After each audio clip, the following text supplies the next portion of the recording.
नमस्कार दोस्तों, आप सभी का स्वागत है आरपीएस 24 स्टडी में। तो इस वीडियो में हम बात करेंगे बिहार बोर्ड क्लास 12th का बायोलॉजी बायोलॉजी का वस्तुनिष्ठ प्रश्न यानी ऑब्जेक्टिव क्वेश्चन। चैप्टर 1 है जीवों में जनन। पहला क्वेश्चन है, जब नर और मादा गैमीट में युग्मन होता है तब यह कहलाता है। जब नर और मादा गैमीट में युग्मन होता है तब यह कहलाता है। अलैंगिक जनन, लैंगिक जनन, वर्धिकायिक, और दिया है अगला ऑप्शन मुकुलन। तो इसका आंसर होगा लैंगिक जनन।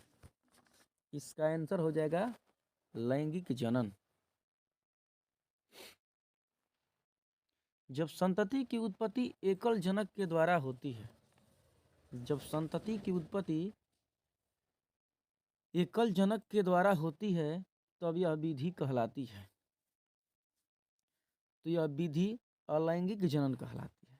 अलैंगिक जनन कहलाती है। एक पुंजक क्लोन के संबंध में निम्नांकित में कौन सही है? एक पुंजक यानी क्लोन के संबंध में निम्नांकित में कौन सही है? आकारिकीय रूप से समान, आनुवांशिक रूप से समान, आकारिकीय तथा आनुवांशिक रूप से समान, इनमें से कोई नहीं। तो आंसर होगा आकारिकीय तथा आनुवांशिक रूप से समान। चौथा क्वेश्चन है, किसमें जनक कोशिका 2 में विभक्त होकर नए जीव को जन्म देती है? प्रोटिस्टा, मोनेरा, क तथा ख दोनों पुष्पी पौधे। तो इसका आंसर होगा ऑप्शन ग, यानी मोनेरा प्रोटिस्टा दोनों। द्विखंडन किसमें पाया जाता है? द्विखंडन किसमें पाया जाता है? अमीबा, पैरामीशियम, जलकुंभी, अमीबा तथा पैरामीशियम। तो आंसर होगा पैरामीशियम। मुकुलन द्वारा जनन किसमें होता है? मुकुलन द्वारा जनन किसमें होता है?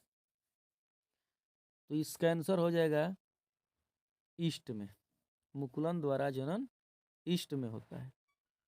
जेप्यूलस बनते हैं, जेप्यूलस बनते हैं स्पंज में, हाइड्रा में, पेनिसिलियम में, ईस्ट में। तो इसका आंसर हो जाएगा ऑप्शन ए, यानी स्पंज में आंसर हो जाएगा। इनमें कौन पुष्पी पौधों के जनन में काम नहीं आता है? कौन पुष्पी पौधों के जनन में काम नहीं आता है? कंद, भूवस्तरी, प्रकाद, कोनिडिया। आंसर हो जाएगा कोनिडिया। इनमें किसे बंगाल का आतंक कहा जाता है? इनमें किसे बंगाल का आतंक कहा जाता है?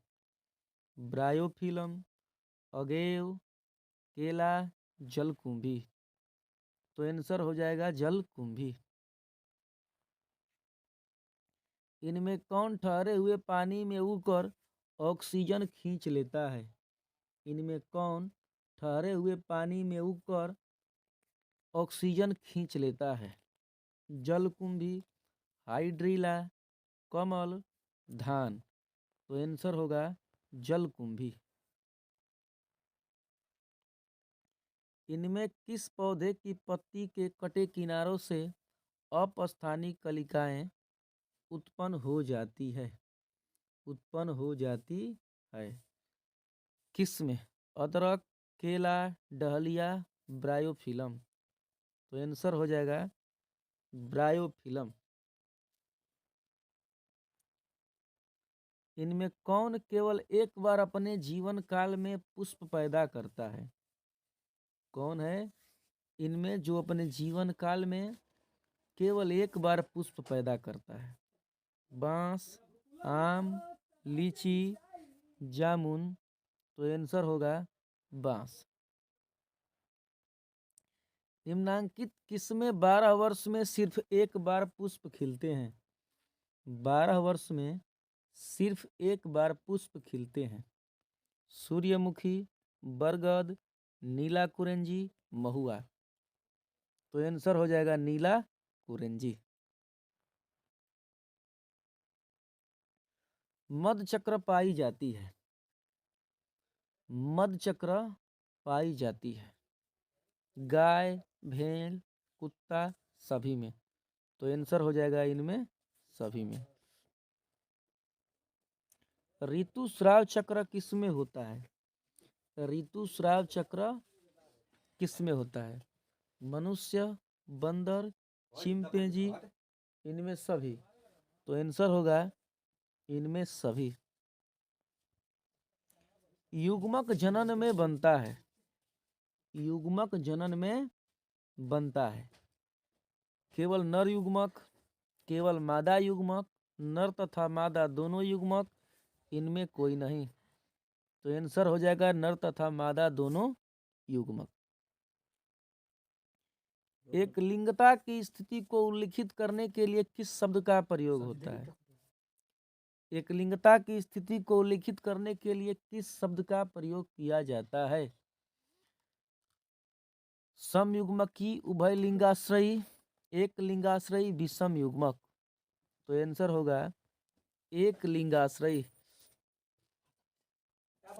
द्विलिंगी प्राणियों के उदाहरण हैं, द्विलिंगी प्राणियों के उदाहरण हैं स्पंज, टेपवर्म, जोंक, इनमें सभी। तो आंसर होगा इनमें सभी। इनमें कौन उभय लिंगाश्रयी है? इनमें कौन उभय लिंगाश्रयी है?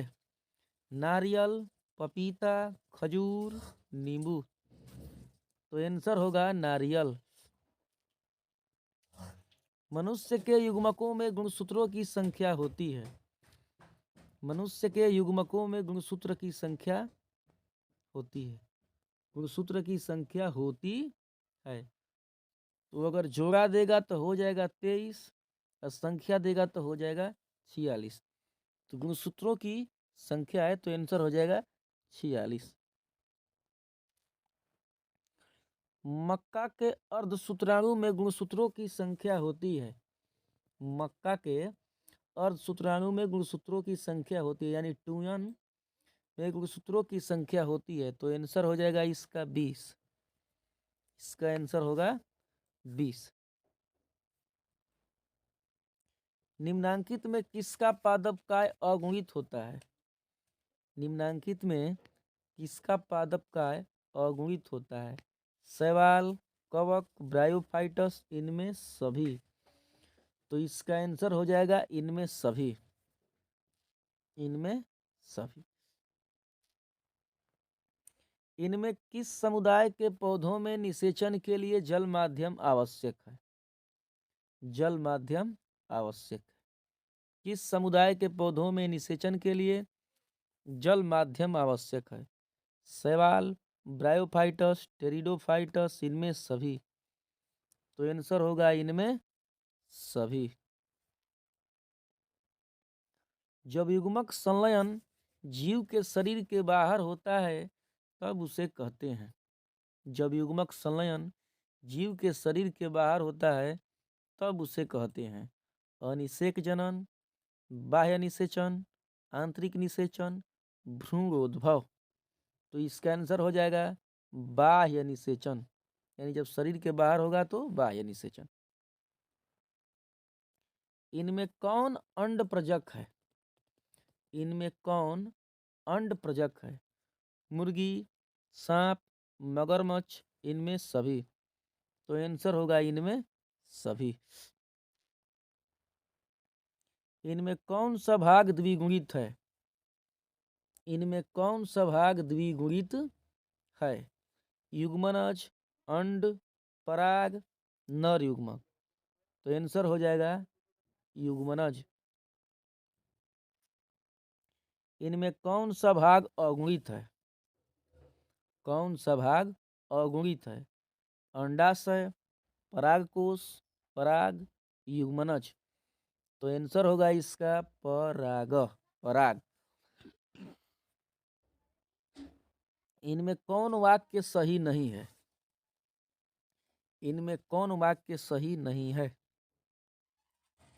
पुष्पी पादपों में युग्मनज का निर्माण बीज के अंदर होता है। अंडाशय बीज के रूप में विकसित होता है। युग्मनज से भ्रूण बनता है। यहाँ पर होगा बनता है, बनता है। मनुष्य को सजीव प्रजक श्रेणी में रखा गया है। तो आंसर होगा इसका बी, अंडाशय बीज के रूप में विकसित होता है।